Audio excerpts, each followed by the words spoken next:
শুভ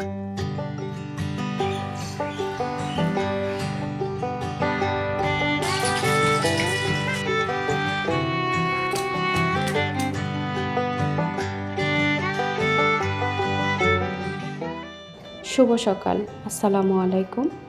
কেমন আছেন সবাই? অনেক দিন পর আপনাদের সবার সাথে কানেক্টেড হতে পেরে আমি আজকে অনেক বেশি আনন্দিত। আশা করছি সবাই আল্লাহর অশেষ রহমতে অনেক অনেক ভালো আছেন। আলহামদুলিল্লাহ, আমি এবং আমার পরিবার আপনাদের দোয়াতে ভালো আছি। আপনারা তো জানেন আমার বেবিটার মর্নিং শিফট স্কুল থাকার জন্য আমাকে খুব সকালবেলা উঠতে হয়। তো যেটা হয়েছে, প্রতিদিন তো একই নিয়মে সকালবেলা উঠি ঘুম থেকে। তো সকালের নাস্তা খাওয়া, বাচ্চার টিফিন রেডি করা, বাচ্চাকে খাইয়ে দেওয়া, সমস্ত কিছু এর মধ্যে হয়ে গেছে। এখন বাজে সকাল 8টা। তো এর মধ্যে কিন্তু আমিও নাস্তাটা সেরে নিয়েছি। আর এখন চলে এসেছি আমার গাছগুলোকে একটু কাটিং করব। তো রিসেন্ট যে পরিমাণ বৃষ্টি হয়েছে, ওয়েদারটা আসলে ইনডোর প্ল্যান্টের জন্য পজিটিভ ছিল। তো যার জন্য ইনডোর প্ল্যান্টের আলাদাভাবে তেমন কোনো আর যত্নের প্রয়োজন পড়েনি। কিন্তু এখন আবার একটু একটু রোদ উঠেছে আর বৃষ্টিটার পরিমাণও কমে গেছে। যার জন্য ইনডোর প্ল্যান্ট হয়েছে কি, হঠাৎ করে আবার একটু গরম ওয়েদার পেয়ে পাতাগুলো কেমন যেন একটু ঝলসে গেছে। তারপর হচ্ছে অনেকটা পাতাটা মনে হয় যেন একটু প্রাণ নাই। সব মিলিয়ে যেটা অবজার্ভ করতে পারলাম, আসলে গাছের গোড়াতে যে খাবারের প্রয়োজন সেই খাবারটা ওরা পাচ্ছে না পর্যাপ্ত পরিমাণে। আর এতদিন এদের যত্ন আসলে প্রকৃতিই নিয়েছে নিজ দায়িত্বে, আমাকে আর আলাদাভাবে ওদের যত্ন তেমন একটা নিতে হয়নি। তো এখন যেহেতু ওয়েদারটা একটু গরম পড়েছে আবারও, তাই ওদেরকে একটু কেটে ছেটে দিতে হবে। আর এমনিতেও টবগুলো ছোট আর ওরা বেশ ঝোপালো হয়ে গেছে। তো এখন যেটা হচ্ছে, ভিতর দিকে পাতাগুলো পচে যাচ্ছে এবং খুব দ্রুতই নষ্ট হয়ে যাচ্ছে। ছোট স্পেসে অনেক বেশি ঝোপালো হয়ে গেছে, তাই খাবারের অভাব দেখা দিয়েছে। আর পাতাগুলো যদিও এখনও পর্যাপ্ত পরিমাণ গ্রিন আছে, তবে এটাকে কেটে দেওয়াটা এখন অনেক বেশি জরুরি মনে হচ্ছিল।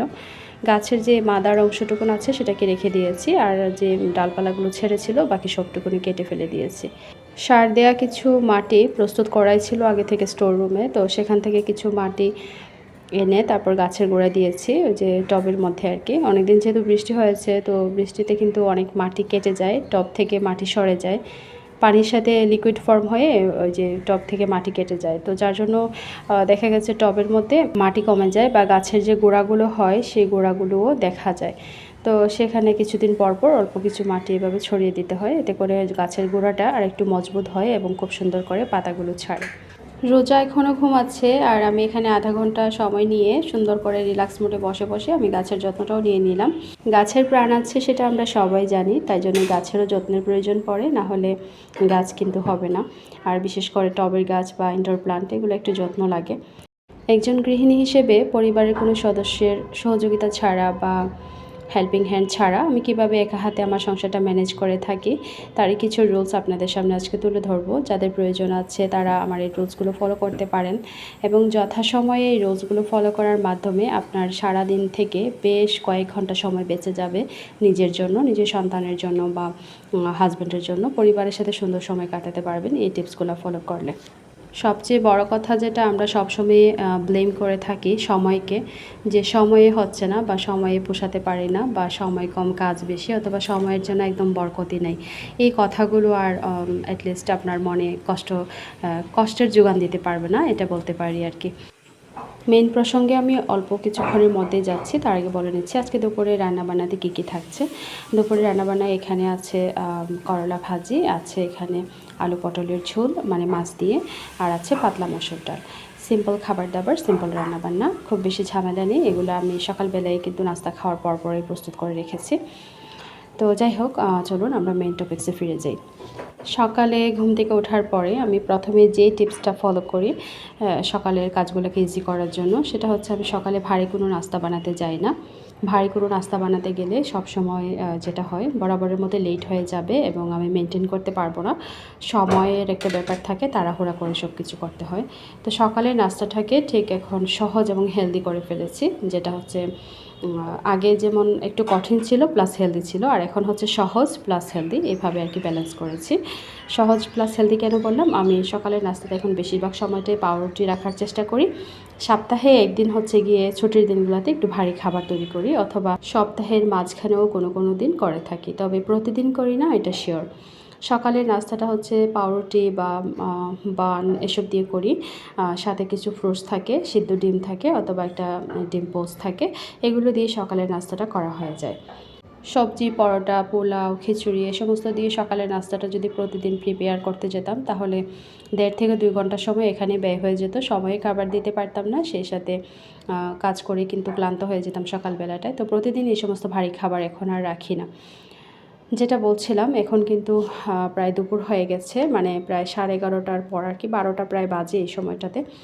দিনটা মেঘলা হয়ে গেছে, 2-1 ফোঁটা বৃষ্টি পড়লেও পড়তে পারে।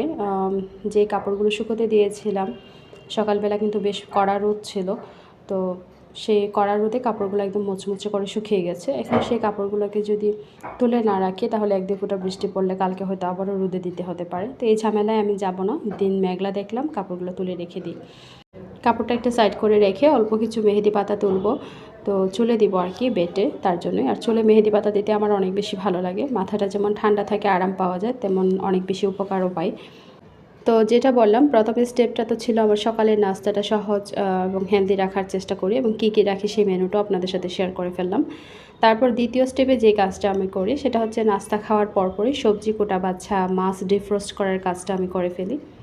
তারপরই যেই কাজটা করার জন্য আমার মাথায় প্রেশার থাকে সেটা হচ্ছে কাপড় ভেজানো। প্রতিদিনের কাপড়টা যদি প্রতিদিন না ভেজাই, না ধুই, তাহলে যে কাপড়ের একটা স্তূপ জমা হয় বা পাহাড়ের মতো মনে হয় আমার কাছে, যেটা যে আমরা তো 4 জন সদস্যের পরিবার, তো 4 জন সদস্যরই প্রতিদিনকার কাপড় জমা হয়, আবার বাইরে স্কুলের কাপড়, অফিসিয়াল কাপড় চোপড় সমস্ত কিছু জমা হয়ে গেলে একটা মানে ছোটোখাটো একটা পাহাড় মনে হয় আমার কাছে, যেটা কিনা আসলে হ্যান্ডেল করাটা অনেক বেশি টাফ হয়ে যায়।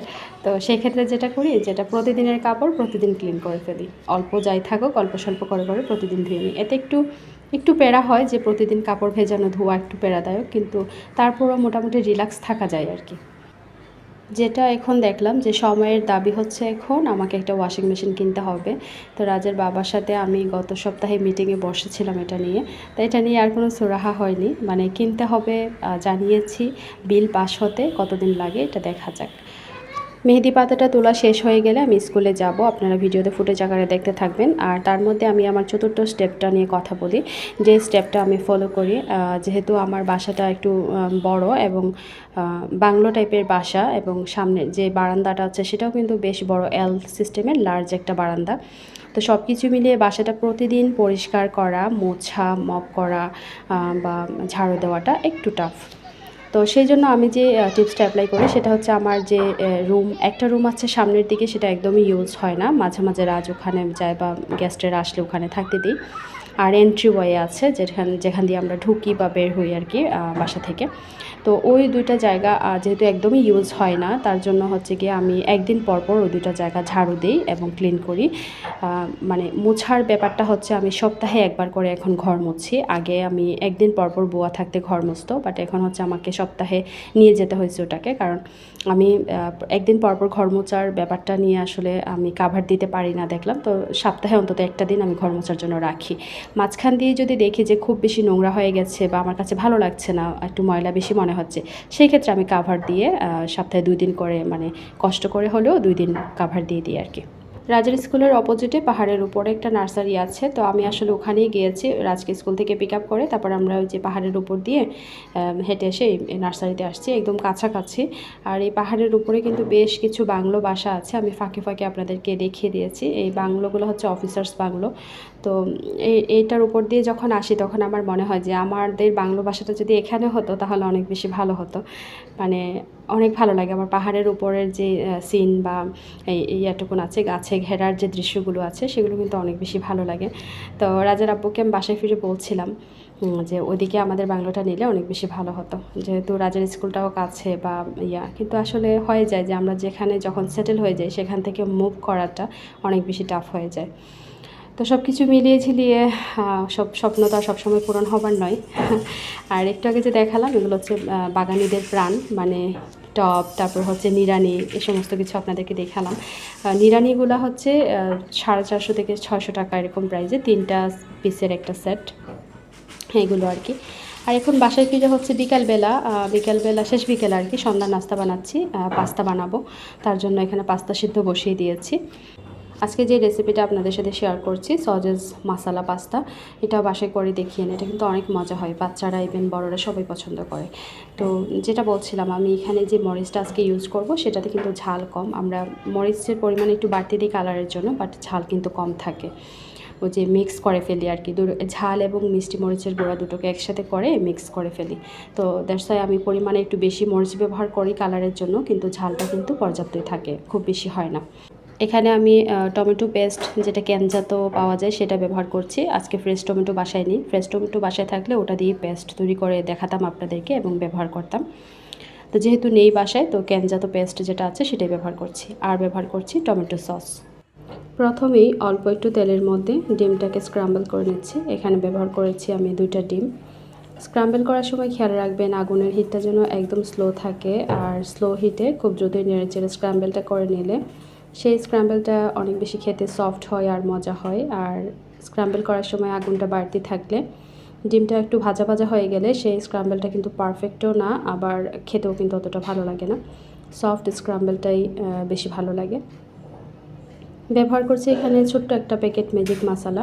ম্যাজিক মশলাটা এরকম প্যাকেট আকৃতিতে কিনতে পাওয়া যায়। আর এখানে আছে 2টা সসেসকে ছোট ছোট স্লাইস করে কেটে নিয়েছি। তারপর আরও একটু তেল দিয়ে তার মধ্যে কুচি কুচি করে কাটা রসুন দিয়ে ফোড়ন দিয়ে দিয়েছি আর কি। রসুনটা ছিল এখানে প্রায় 2 কোয়ার মতন, আর একটা পেঁয়াজকে চিকন কুচি করে কাটা, মানে বড় সাইজের একটা পেঁয়াজ। আর তারপর যেটা করেছি, স্লাইস করে রাখা সসেসগুলো দিয়ে দিলাম পেঁয়াজ এবং রসুনের সাথে, হালকা করে সটে করে নেব। তারপরে দিয়ে দিচ্ছি ম্যাজিক মশলাটা, দিয়ে সবগুলো একসাথে একটু ভাজা ভাজা করে নেব আর কি। এবং আগুনের হিটটা এই মুহূর্তে খুবই স্লো থাকছে। ছোট 1 চা চামচ পরিমাণে যাচ্ছে মরিচের গুঁড়া। তো একটু বলিনি, এখানে যারা বাচ্চারা খাবে তারা একটু সাবধানে মরিচের গুঁড়া দিবেন। আমার এই মরিচের গুঁড়াটা কিন্তু আমি পরিমাণে একটু বেশি ব্যবহার করতে পারি, কারণ এখানে আমি 2 রকমের মরিচ একসাথে কিনে মিক্স করে রাখি। মানে যেটা হয় না কাশ্মীরি মরিচের গুঁড়া আর হচ্ছে গিয়ে আমাদের দেশীয় মরিচের গুঁড়া, দুটাকে একসাথে করে আমি একটা মিক্স করে রাখি। এতে করে মরিচের গুঁড়া একটু বাড়তি পড়লেও কোনো ঝামেলা হয় না, বা বেশি একটা ঝাল হয় না আর কি, এবং কালারটাও ভালো লাগে। আর এবার যে টমেটো পেস্ট এখানে রেখেছিলাম 2 চামচ পরিমাণে, আর 3 টেবিল চামচ পরিমাণে রেখেছিলাম টমেটো কেচাপ। 3 টেবিল চামচের চেয়ে আর একটু বেশি হবে এখানে।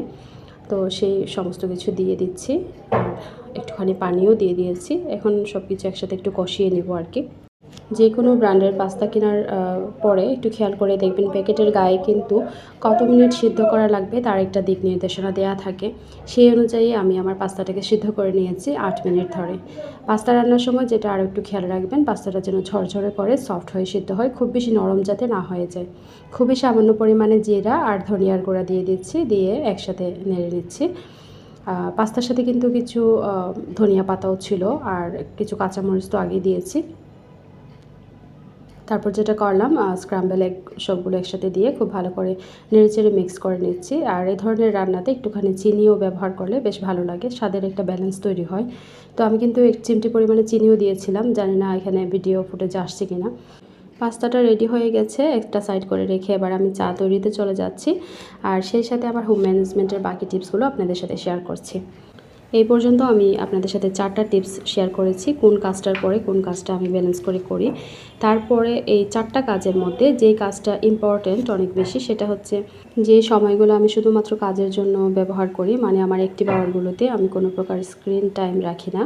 মোবাইল বলেন বা রিমোট বলেন বা ল্যাপটপ বলেন, অর্থাৎ স্ক্রিন টাইম বা ইন্টারনেট সংক্রান্ত কোনো ঝামেলা বা জটিলতায় যাই না। ওই সময়টা আমার স্ক্রিন টাইম একদম জিরোতে থাকে। দ্যাটস ওয়াই আমার কাজের মধ্যে একটা বরকত চলে আসে। ওই সময়টার মধ্যে আমি সুন্দরভাবে কাজগুলোকে হ্যান্ডেল করতে পারি। একটু খেয়াল করলে দেখবেন আপনার ইম্পর্টেন্ট কাজের মাঝখান দিয়েও যদি আপনি মোবাইলটাকে 5 মিনিটের জন্য ধরতে চান, তখন 5 মিনিটের জায়গায় কীভাবে আধা ঘন্টা হয়ে যায় সেটা কিন্তু আমরা বুঝতে পারি না। কারণ মোবাইলে আমরা যে ফেসবুক বা বিভিন্ন ইনস্টাগ্রাম বা এটা ওটা ইউজ করি, সেগুলো কিন্তু ওই লগোটাই ওইভাবে করা থাকে আপনার বা আমাদের ব্রেনকে একদম ওয়াশ করে ফেলে, এবং আমরা বুঝতেই পারি না মুহূর্তের পর মুহূর্ত যে মিনিটের পর মিনিট আর ঘন্টায় পরিণত হয়ে যায়, সেটা আমরা খেয়ালই করতে পারি না। তো চেষ্টা করি ওই সময়গুলোতে ওই সমস্ত ডিভাইসগুলো থেকে নিজেকে দূরে রাখার। নাস্তা খাওয়ার পর বা খাওয়া দাওয়ার পরে সাধারণত অনেকগুলো বাসন জমে যায়। তো সেগুলোকে যদি আমরা জমিয়ে রেখে দিই আলসেমি করে, তো সেক্ষেত্রে দেখা গেছে সেই বাসনগুলো ধুতে গিয়ে অনেকটা সময় ব্যয় হয়ে যায় একসাথে জমা হয়ে গেলে। তো সাথেটা সাথ ধুয়ে ফেললে দেখবেন যার গায়ে লাগে না। তো আমি কিন্তু এই টিপসটাও ফলো করি। প্রতিদিন তো এই নিয়মগুলো মেনটেন করি। তারপরে পাশাপাশি যদি আরও অন্যান্য কাজ হুটহাট করে এসে পড়ে যায় বা গেস্ট এসে যান, সেই ক্ষেত্রে আমি আমার কাজগুলোকে তাৎক্ষণিকভাবে বুঝে ব্যালেন্স করে নিই। ফার্নিচার মোছার ব্যাপারটা এখন সপ্তাহে ১ দিন করে ফার্নিচার মুছি। আগে ১ দিন পরপর মুছতাম, কিন্তু এখন হচ্ছে গিয়ে সময়টা কাভার দেওয়ার জন্য ফার্নিচার ১ দিন পরপরই মুছতে হচ্ছে। এই সমস্ত রুলস বা নিয়মগুলো মেনটেন করে কাজ করার পর যে সময়টা বেঁচে যায়, সেই সময়টায় নিজের শখের কাজ, গাছের যত্ন এবং পরিবারের সাথে কাটাই আর বাচ্চাদের সময় দিই।